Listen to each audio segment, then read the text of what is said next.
کچھ دن پہلے اس کے موبائل پر انجانی نمبر سے کال آنے لگی۔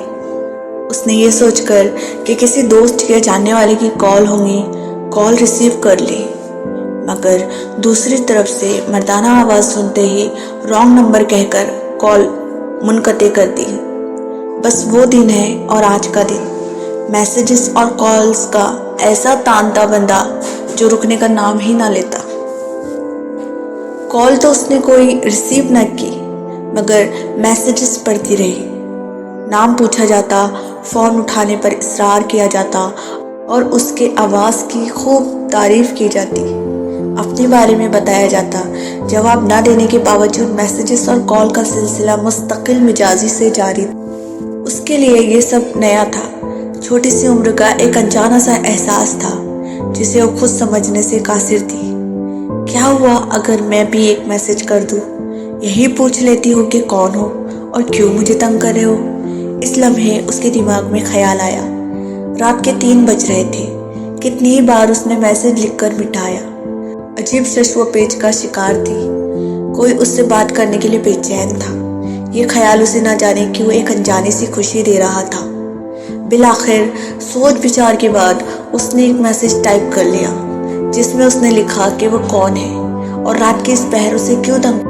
ہاں، کوئی بات نہیں، ایک میسج ہی تو ہے اور پوچھ لینے میں قباحت ہی کیا ہے، اس نے خود کو تسلی دی۔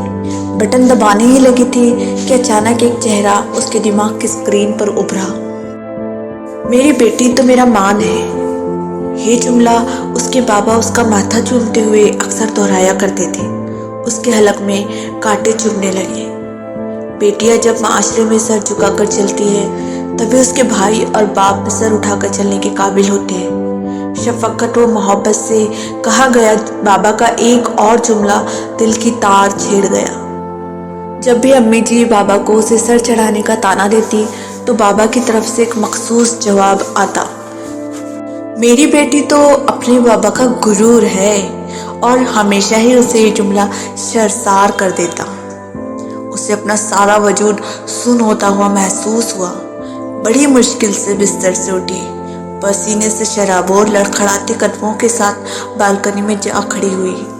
میری بیٹی تو میرا غرور ہے، میری بیٹی تو میرا مان ہے، میری بیٹی بہت بہادر ہے۔ کانوں میں گونجتی بابا کی آواز اب تک سنائی دے رہی تھی۔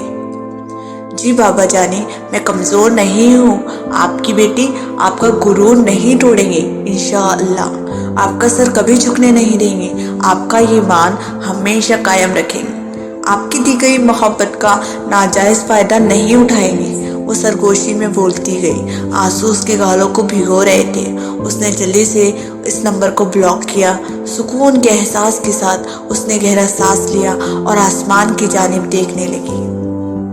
رات کی آخری پہر تھی، کچھ دیر میں سحر ہونے کو تھی۔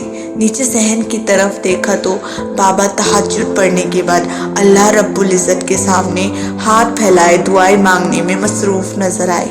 باپ اللہ سے اس کی عزت و آبرو کی دعائیں مانگے اور اللہ پاک اسے گناہوں کے دلدل سے نہ بچائے، ایسا کیسے ہو سکتا ہے؟ اسے اس لمحہ اپنے بابا پر بے حد پیار آیا۔ ان کی صحت و سلامتی کی دعا کرتی وہ وضو کے لیے اٹھ کھڑی ہوئی۔